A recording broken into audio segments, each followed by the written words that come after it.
The town of Riverside, Montana, wasn't the kind of place people expected trouble to find, with its tree-lined streets, white picket fences, and a main street dotted with diners and antique shops.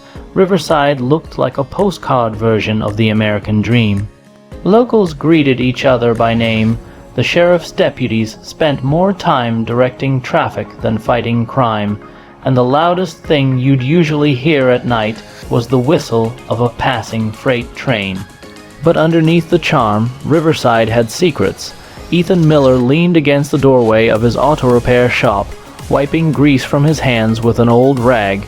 He was in his late 30s, strong, built, the kind of man who looked like he could fix anything. People trusted Ethan, at least most people did. He'd moved to Riverside 6 years ago with his wife, Rachel, and in that time had managed to blend in as just another working-class man. Still, there were whispers about where he had come from and why he never talked about his past. That night, the peace shattered. It started with a scream. Near the riverbank, not far from the old train bridge, a group of teenagers stumbled upon a horrifying sight. A man's body lay sprawled on the ground, his throat slit clean, blood staining the dirt. His wallet identified him as Mark Reynolds, a local journalist known for digging too deep into people's business. He had been investigating something. Nobody knew exactly what, but Mark had told friends he was onto something big. Within minutes, the crime scene was swarming with flashing lights. Sheriff's deputies cordoned off the area, but they quickly realized this was more than a small town case. Riverside hadn't seen a murder in over a decade. That's when Detective Sarah Collins arrived.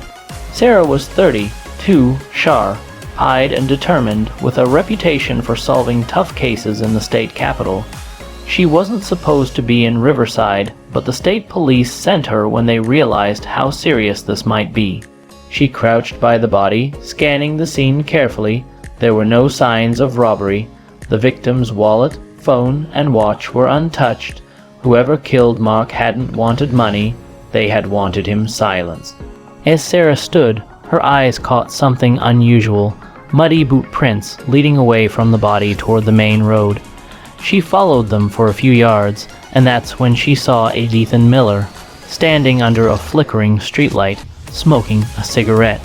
His clothes looked normal, but there was something about his expression, something almost haunted. Evening, Sarah called, approaching him. "You live around here."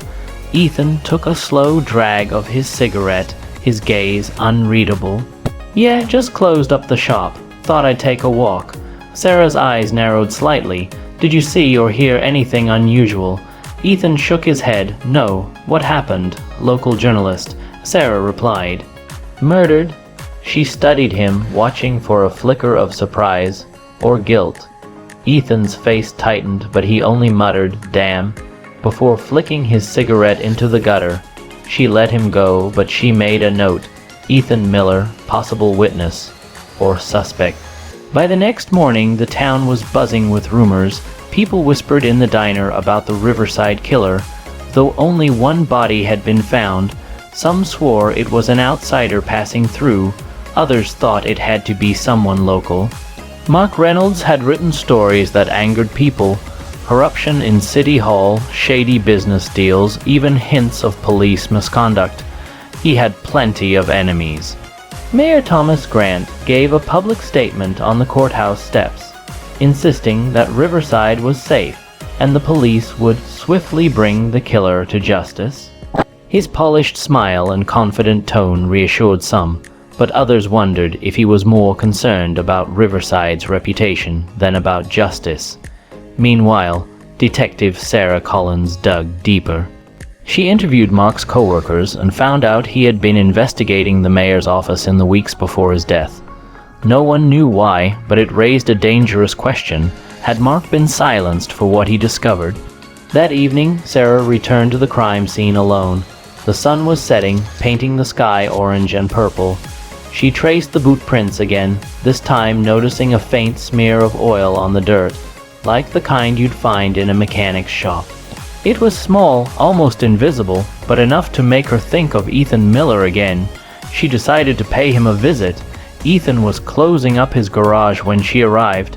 The smell of motor oil and gasoline lingered in the air. He looked up as Sarah walked in, his jaw tightening slightly. "Detective," he said, "you lost." "Not exactly," Sarah replied. She glanced around the shop. Tools neatly arranged, an old Chevy up on the lift, the floor spotless except for a few oil stains. "You run this place by yourself?" "Mostly," Ethan said cautiously. "Rachel helps with the books sometimes." Sarah nodded. "You were near the river last night. You sure you didn't see anything?" Ethan met her eyes, his stare steady. "I told you already, I didn't see a damn thing." There was something about the way he said it, something that made Sarah's instinct scream. She didn't press further. Not yet. But as she walked back to her car, she thought, either Ethan Miller is hiding something, or he's about to become the town's scapegoat. And somewhere in the shadows, the real killer was watching. Detective Sarah Collins had been in Riverside less than 48 hours, and already the town's cheerful facade was starting to crumble. On the surface, it looked like a place where nothing bad could ever happen. But the more she pulled at the threads, the more it seemed like every smiling neighbor was hiding something. The morning after the murder, another body turned up. This time it was Carla Jennings, a schoolteacher loved by everyone in town. Her body was found in her own home, slumped over the kitchen table, a single stab wound to the chest. There were no signs of forced entry. Whoever killed her had likely been invited in. The town's sense of safety collapsed overnight. Parents clutched their children tighter, shopkeepers closed early, and people locked their doors in a way they never had before. Riverside, the picture-perfect town, was becoming a hunting ground. Sarah stood in Carla's kitchen, examining the crime scene. Something about the murder felt personal. The wound was precise, controlled, not the work of someone in a frenzy, and just like with Mark Reynolds, nothing was stolen. She flipped through Carla's notebooks, school papers, and lesson plans, looking for anything unusual. That's when she found it, a slip of paper tucked between the pages of a grade book. Written in hurried handwriting were 3 words, "Trust no one." Later that evening, Sarah stopped by the diner for a quick coffee. The air inside was thick with gossip. People whispered about the murders, eyes darting nervously toward strangers. And once again, she noticed the stares directed at Ethan Miller, who sat alone at the counter, quietly stirring his coffee. Ethan looked up and caught Sarah's gaze. For a moment, neither of them spoke. Then he said, "You think I had something to do with this?" Sarah didn't deny it. "Your boots match the prints near Mark's body. Oil stains too, and now Carla Jennings is dead." Ethan leaned back, his voice low but firm. "I didn't kill anybody, but if you're smart, detective, you'll stop digging. This town doesn't like outsiders who ask too many questions." Sarah studied him, searching for cracks in his calm demeanor. "Funny," she said, "Mark Reynolds heard the same thing before he ended up dead." That night, Sarah requested Ethan's background check from state records. What came back shocked her. Ethan Miller wasn't his real name. 6 years ago, he had been known as Daniel Price, a man tied to a violent gang case in Chicago. He had disappeared just before trial, and all charges had mysteriously been dropped. Officially, he no longer existed. So why had he chosen Riverside, of all places, to start over? And was it just a coincidence that people tied to political corruption were now being killed? Meanwhile, Mayor Thomas Grant grew restless. He called an emergency meeting at City Hall, demanding updates. His booming voice filled the chamber as he pointed fingers at the sheriff, the deputies, even Sarah. "This is unacceptable," the mayor barked. "2 murders in less than a week. Our town's reputation is at stake." Sarah calmly replied, "With all due respect, Mr. Mayor, this isn't about reputation. It's about lives, and I'd appreciate your full cooperation." But she noticed how his face tightened when she mentioned Mark Reynolds. Almost as if he knew something she didn't. 2 nights later, the town was hit again. A local store owner, David Klein, was found dead in his shop. Same style, same precision. 1 fatal strike, nothing stolen. But this time, Sarah discovered something that changed everything. A note pinned to his shirt. It read, "The guilty must pay." Sarah realized with a chill that this wasn't random. Someone was targeting people deliberately. Mark, Carla, David, they weren't connected on the surface, but there had to be something tying them together, and she had a sinking feeling that Ethan knew what it was. The next morning, Sarah drove out to Ethan's house, a modest place on the edge of town. Rachel, his wife, greeted her at the door with a warm smile that didn't quite reach her eyes. "Detective," Rachel said sweetly, "Ethan's out at the shop. Can I help you?" Sarah hesitated before answering. "Just routine questions. Did your husband know Carla Jennings or David Klein?" Rachel's expression flickered just for a second. "No, not really. He keeps to himself." Sarah nodded, but as she turned to leave, she noticed something on the porch. A muddy boot print, almost identical to the ones she had seen at the crime scene. She didn't say anything, not yet, but the list of suspects was narrowing, and Ethan was right at the center of it. That evening, Sarah confronted him directly at his garage. "You were Daniel Price," she said flatly. "Chicago, 2015. I know your past." Ethan froze, his eyes hardening. "That life is over. I left it behind." "Then why are people dying around you?" Sarah demanded. Ethan's jaw tightened. "Because Riverside isn't what you think it is. The people being killed, they're not innocent. They're part of something bigger, something you don't understand yet." Sarah's voice dropped to a whisper. "Then help me understand." Ethan looked away, his hands trembling just slightly. "If I tell you the truth, we'll both be targets." And as if to prove his point, a gunshot shattered the night.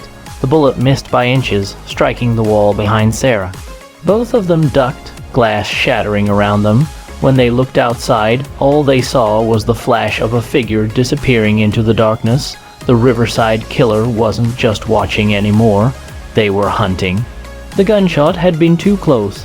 Detective Sarah Collins crouched beside the shattered glass of Ethan's garage, her heart pounding. Whoever fired that shot hadn't meant to scare her. They'd meant to kill her.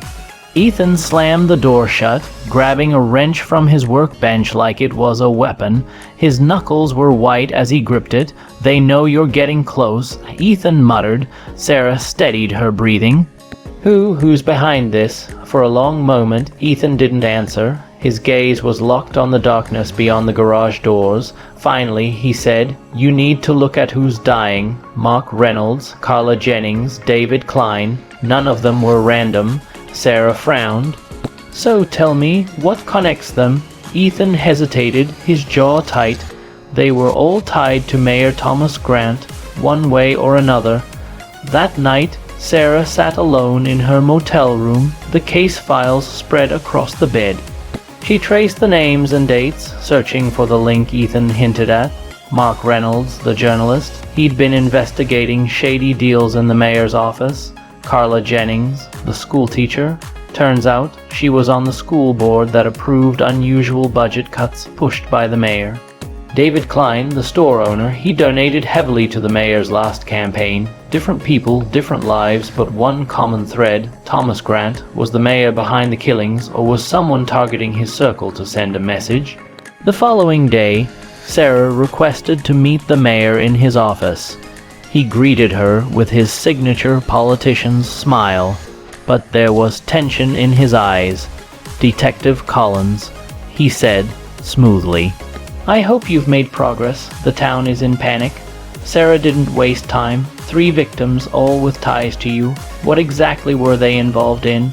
For a split second, Grant's mask slipped. His smile faltered and his eyes narrowed. "That's a dangerous suggestion, Detective. Be careful where you point your suspicions."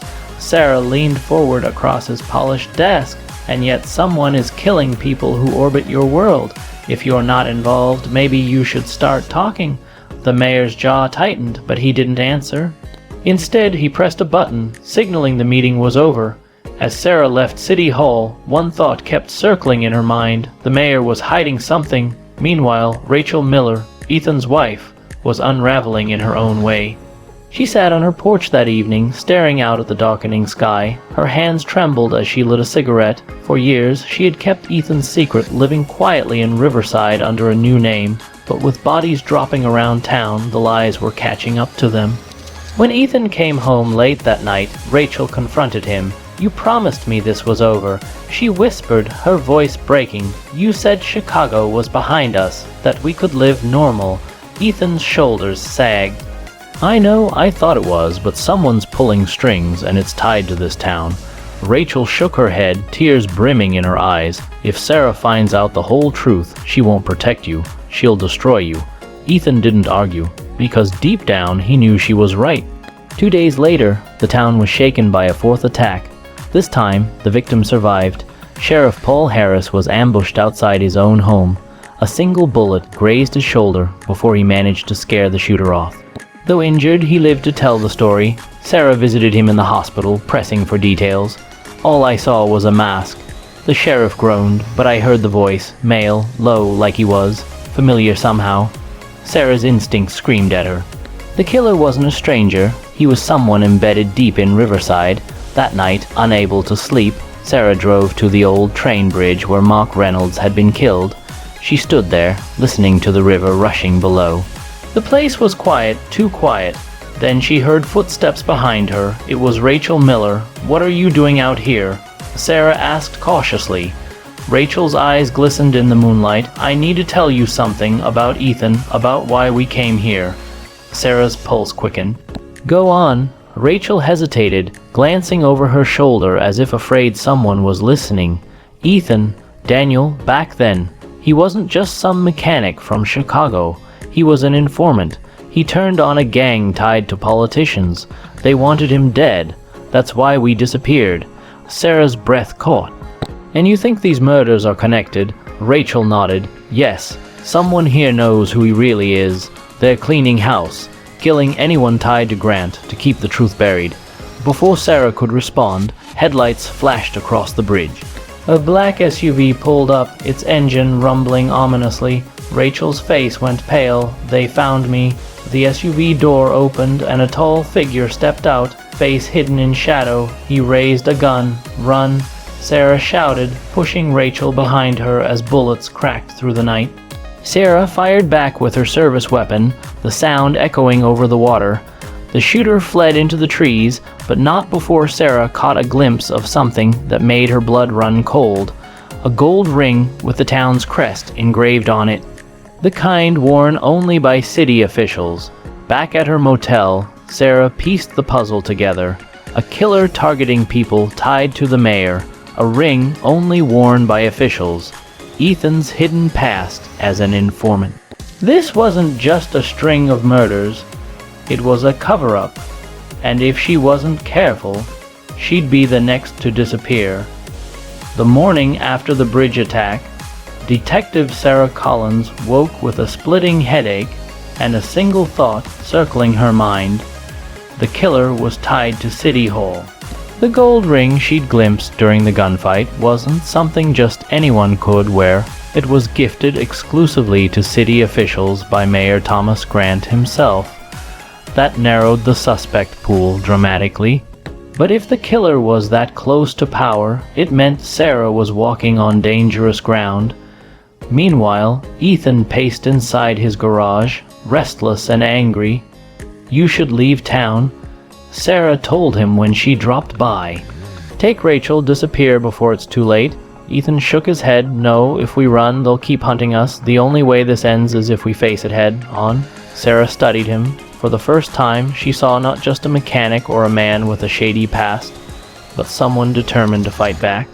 "Then we find the proof," Sarah said. That evening, Sarah broke into City Hall. The building was empty, its marble halls echoing with her footsteps. She searched the mayor's office, rifling through files and locked drawers. In one folder, she found what she needed: financial ledgers linking Thomas Grant to illegal payouts from a Chicago crime syndicate. The same syndicate Ethan had once informed against. Her stomach twisted. It all made sense now. Grant hadn't just been running a small, town political scam. He'd been laundering money for the same gang Ethan had betrayed. The murders weren't random. They were covering the mayor's tracks. And Ethan was the last loose end. Suddenly, Sarah heard footsteps. She froze, gun drawn, as the office door creaked open. Mayor Thomas Grant stood in the doorway, flanked by two men in suits. His polished smile was gone, replaced by something colder. "I was hoping you'd figure it out," he said smoothly. "Saves me the trouble of pretending. Sarah kept her weapon trained on him. You ordered the hits, Mark, Carla, David, and you tried to kill the sheriff when he got too close." Grant smirked. "Collateral damage, they knew too much. And Ethan?" Sarah pressed. The mayor's smile widened. "Ah, Daniel Price, my old headache. He thought he could betray my friends in Chicago and live a quiet life here, but loose ends have a way of unraveling everything. That's why he has to die." Before Sarah could react, the suited men lunged at her. She fired once, grazing one of them, before diving behind the desk for cover. Papers scattered as bullets ripped through the room, but then a roar of an engine shattered the chaos.